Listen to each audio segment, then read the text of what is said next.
नमस्कार दोस्तों। आज हम बात करेंगे ब्रह्म मुहूर्त के बारे में। यहाँ एक ऐसी विधि है जिसका यदि आप मात्र 7 दिनों तक लगातार बेड पर लेटे लेटे या बैठकर अभ्यास करते हैं तो आपकी कोई भी मनोवांछित मनोकामना, इच्छा या प्रार्थना पूरी हो जाती है। आपको इस विधि का अभ्यास ब्रह्म मुहूर्त में करना है।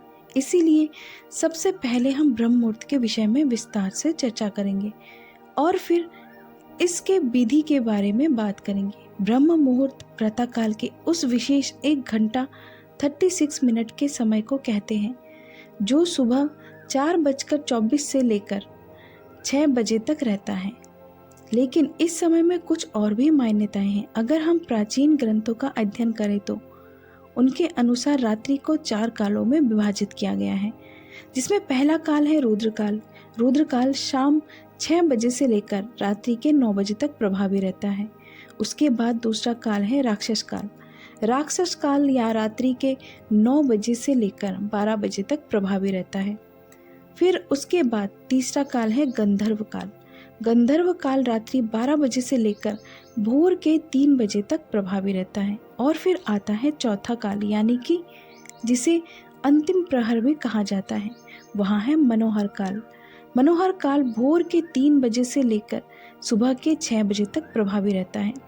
ब्रह्म मुहूर्त के समय की जो मान्यताएं हैं वह मनोहर काल यानी कि 3 से 6 बजे के बीच में ही पड़ती हैं। हालांकि विभिन्न देशों में सूर्योदय के समय में भेद रहता है, अतः कोई एक निश्चित समय ब्रह्म मुहूर्त का हर स्थान का एक ही नहीं बताया जा सकता। लेकिन यदि आप मनोहर काल के बीच में यानी भोर 3 बजे से लेकर सुबह 6 बजे के बीच में किसी भी समय जल्दी उठते हैं तो यहाँ समय अमृत वेला यानी ब्रह्म मुहूर्त का समय ही माना जाएगा।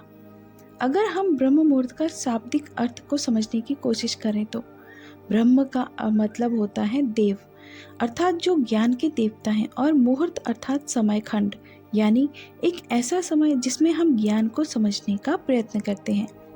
यानी कि ज्ञान को समझने का जो समय है उसको हम ब्रह्म मुहूर्त कहते हैं। ब्रह्म मुहूर्त की बहुत ही महत्वपूर्ण चर्चाएं हमारे शास्त्रों में की गई हैं।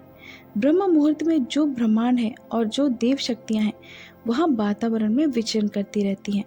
अगर आपकी नींद इस समय के दौरान अचानक खुल जाती है तो इसका मतलब शुभ ऊर्जा आपसे संपर्क करना चाहती हैं। इसीलिए जब आप इस समय में उठकर ध्यान जैसी शुभ क्रियाएं करेंगे तो आपको बहुत जल्द उन ऊर्जाओं से संपर्क स्थापित करना शुरू हो जाएगा। इस समय बहने वाली वायु को अमृत वायु कहा जाता है, क्योंकि सारा प्रदूषण और सारी दूषित वायु समाप्त होकर वातावरण में ऑक्सीजन के रूप में व्याप्त रहती हैं। और रात के समय ओस पड़ने के कारण इस समय वायुमंडल दिन की अपेक्षा काफ़ी शीतल रहता है और मनोहर रहता है। इस समय वातावरण बिल्कुल शांत होता है और इस समय सोकर उठने के कारण हमारी मस्तिष्क की सभी क्रियाएं भी बिल्कुल शांत होती हैं। इसीलिए यदि आप इस समय अपनी स्टडी करते हैं, पढ़ाई करते हैं, तो कोई प्लानिंग करते हैं या इंटरस्पेक्ट करते हैं या ध्यान करते हैं तो उसमें आपको बहुत लाभ मिलता है। आपने वह कहावत तो सुनी होगी कि जल्दी सोना और जल्दी उठना सफलता की प्रथम सीढ़ी है।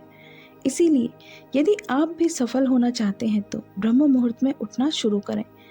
इससे आपको बहुत सफलता मिलेंगी। प्राचीन काल में इलेक्ट्रिसिटी नहीं होती थी, इसीलिए लाइट नहीं रहने पर लोग सूर्यास्त के बाद सो जाते थे और सूर्योदय से पूर्व यानी ब्रह्म मुहूर्त में ही उठ जाया करते थे। यहाँ प्रकृति के साथ चलने की उनकी एक पद्धति थी, अतः जो भी व्यक्ति प्रकृति के साथ संतुलन बनाकर चलता है वह हमेशा स्वस्थ ही रहता है।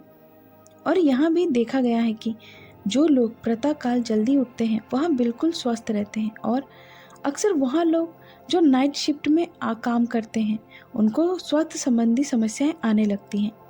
कहने का तात्पर्य यहाँ है कि अगर आप प्रकृति के साथ मेलजोल बनाकर चलते हैं तभी हम स्वस्थ रहते हैं। लेकिन अगर हम प्रकृति के खिलाफ चलना शुरू हो जाए तो हमें शारीरिक रूप और मानसिक रूप से समस्याएं यानी और आनी शुरू हो जाती हैं। मित्रों, अब तक आप समझ चुके होंगे कि ब्रह्म मुहूर्त क्या है और इसका महत्व क्या है। अब हम बात करते हैं ध्यान विधि के बारे में। सबको मालूम है कि प्रातः काल का समय ध्यान के लिए सर्वश्रेष्ठ समय होता है, इसीलिए आज हम एक ऐसी ध्यान विधि की बात करेंगे जो विशेषकर ब्रह्म मुहूर्त में ही की जाती है। यदि आप इस विधि को निरंतर 7 दिनों तक केवल 10 मिनट की अवधि तक हर रोज इसका अभ्यास करते हैं तो इन 7 दिनों के भीतर ही आपको इस विधि का रिजल्ट मिलने लग जाएगा। यहाँ विशेष रूप से आपकी कोई इच्छा, कोई मनोकामना अथवा आपकी कोई प्रार्थना जिसको आप पूरा करना चाहते हैं उसके लिए है। इससे पहले कि हम इस विधि पर पूरी बात करें, थोड़ी सावधानी रखनी ज़रूरी है। जैसे कि ऐसे लोग जिनको हृदय से संबंधित कोई कष्ट है, हृदय से संबंधित कोई बीमारी है या जिनको रक्तचाप की समस्या, ब्लड प्रेशर की समस्या रहती है, वह इस विधि का अभ्यास ना करें। इसीलिए क्योंकि इस विधि के अंदर हमें सांस को रोक कर रखना पड़ता है। अब कैसे इसको करना है चलिए जानते हैं। यहाँ एक बहुत ही चमत्कारिक विधि है और बहुत जल्दी अपना रिजल्ट देती है। इसका कारण है कि इस विधि में हम अपना ध्यान अपने आज्ञा चक्र पर स्थिर रखते हैं और आज्ञा चक्र हमारा एक ऐसा चक्र है जो हमारे संकल्प का स्थान है। अगर हम इस चक्र पर केंद्रित होकर कोई प्रार्थना करते हैं, कोई संकल्प को दोहराते हैं तो वह संकल्प या प्रार्थना बहुत जल्द पूरी हो जाती है, क्योंकि इस चक्र का कार्य क्षेत्र ही यही है। इसे हम संकल्प चक्र भी बोलते हैं। वह इसलिए क्योंकि इस चक्र पर ध्यान लगाने से हमारे संकल्प पूरे हो जाते हैं। जैसे कि अगर हम कोई आज्ञा करें तो वह आज्ञा पूरी हो जाती है। वैसे ही सबसे पहले आप अपनी कोई एक मनोकामना लें। जैसे कोई भी ऐसी इच्छा है जो आप पूरा करना चाहते हैं, उसको अच्छी तरह डिसाइड कर लें कि मेरी यहाँ इच्छा है, मेरी यहाँ मनोकामना है, यहाँ पूरी होनी चाहिए। क्योंकि आपको 7 दिनों तक केवल उसी इच्छा की पूर्ति के लिए ही इस ध्यान विधि का अभ्यास करना है। इसीलिए सबसे पहले आप अपनी एक इच्छा डिसाइड कर लें, फिर अपना ध्यान शुरू करें। सबसे पहले अर्ली मॉर्निंग यानी किसी ब्रह्म मुहूर्त के समय आप उठेंगे और उठने के बाद फ्रेश होकर नहा धो लें तो अच्छी बात है, नहीं तो सिर्फ अगर मुंह हाथ भी अच्छी तरह से धो लेंगे तो भी चलेगा।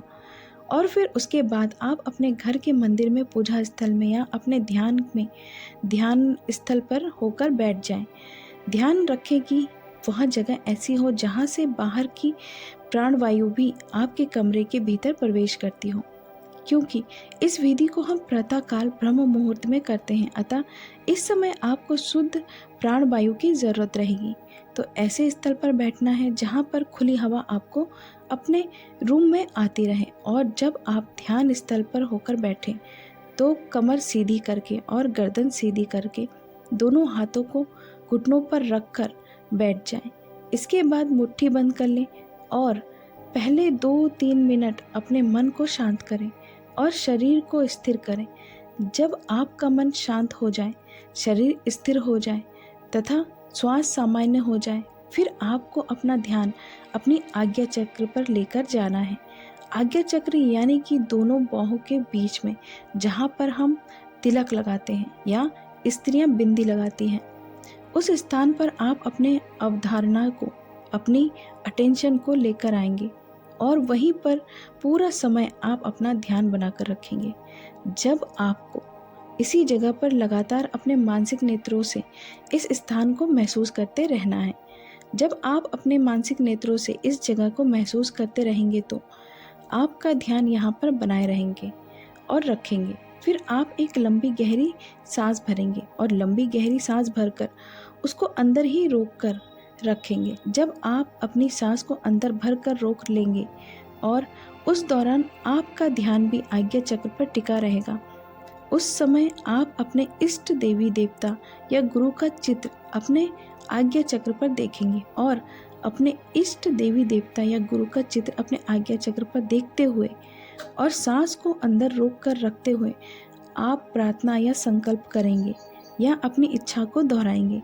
जो भी आपकी इच्छा है एक लाइन में उसको दोहराना है कि हे गुरुदेव या हे मेरे परमपिता या परमात्मा, जिनको भी आप मानते हैं उनके आगे आप प्रार्थना करेंगे कि मेरी इच्छा पूरी हो। और तब तक आप उस इच्छा को दोहराते रहेंगे जब तक आपके अंदर उस सांस को अंदर रोक के रखने की क्षमता है।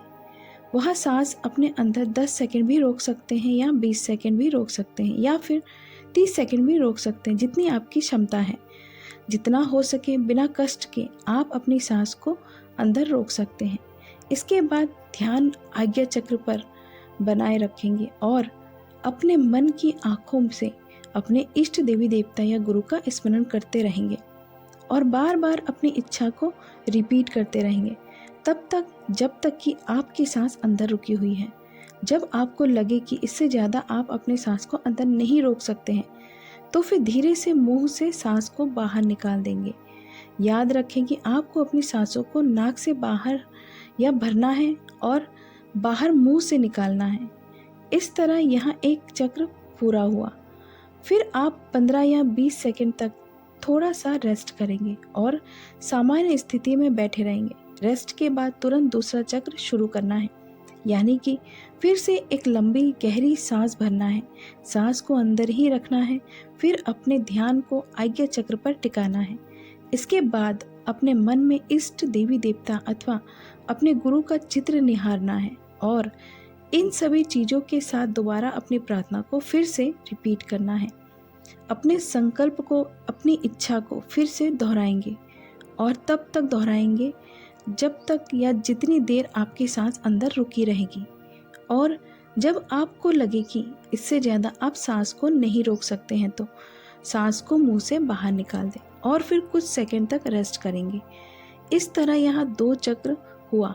ऐसे आपको लगातार बीच में रुक रुक कर कुछ सेकंड रेस्ट करते करते अपनी इच्छा को बार बार आपको दोहराते जाना है और लगभग 10 मिनट तक आपको ऐसा 7 दिनों तक हर रोज करना है, क्योंकि यहाँ एक पूरी विधि है।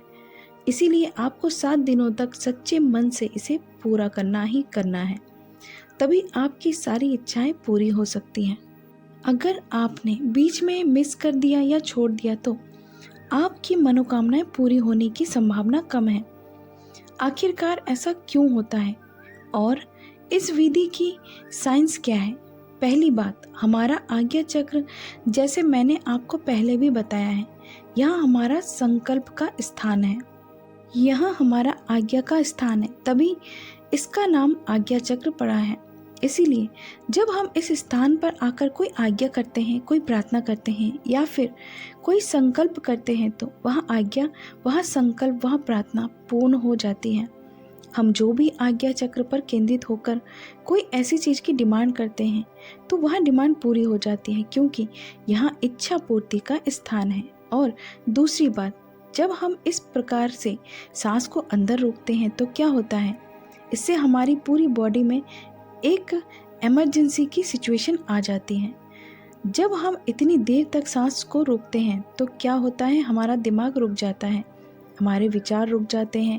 ऐसा क्यों होता है? ऐसा इसलिए होता है क्योंकि अब आपके पास लग्जरी नहीं है आराम से विचार करने की।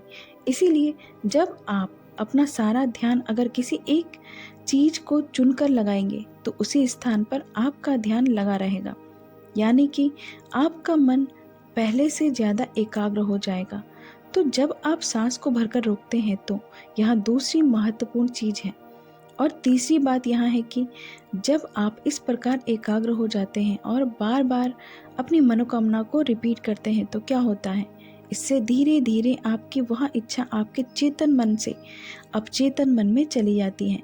यानी वह इच्छा 1 दिन बाद, 2 दिन बाद या 3 दिन बाद जो विचार आप बार बार दोहरा रहे हैं वह आपके अपचेतन मन में जाना शुरू हो जाता है, जो हमारे मन का गहतल है।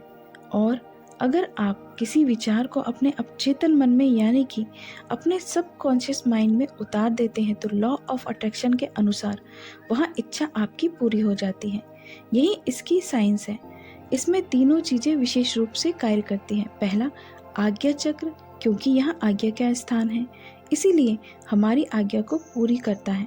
दूसरा, सांस, जब अपने अंदर रोक कर रखते हैं तो शरीर में इमरजेंसी की स्थिति हो जाती है, जिससे आप फालतू के विचार करने से बच जाते हैं और आपका मन एकदम से एकाग्र हो जाता है।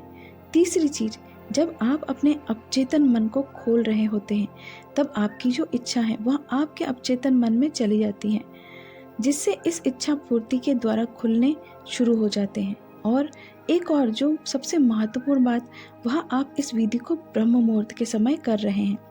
ब्रह्म मुहूर्त का समय की जो विशेषता है वह मैंने शुरू में ही आपको डिटेल में बता दिया है कि अगर हम कोई विधि ब्रह्म मुहूर्त के समय में करते हैं यानी प्रातः काल में करते हैं तो यहाँ समय देवताओं का समय है, परमात्मा का समय है। अतः इस समय में आप अपने शुद्ध मन से कोई भी प्रार्थना करते हैं तो वह प्रार्थना आपकी ज़रूर सुनी जाती है। तो अब आप पूरी तरह समझ चुके होंगे।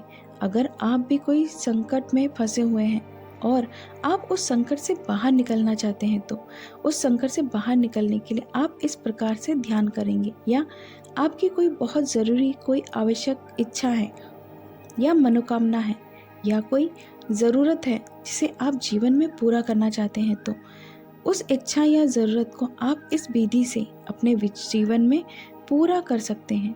एक बात और, ऐसी कोई भी इच्छा पूर्ति के लिए इस विधि का प्रयोग ना करें जिससे दूसरों का नुकसान हो, अन्यथा इसके दुष्परिणाम के जिम्मेदार आप खुद होंगे।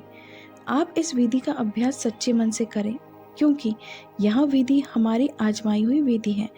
खुद मैंने अपने जीवन में इसको कई बार आजमाया है और हमेशा इसमें सफलता हासिल किया है, इसलिए आप भी सफल होंगे।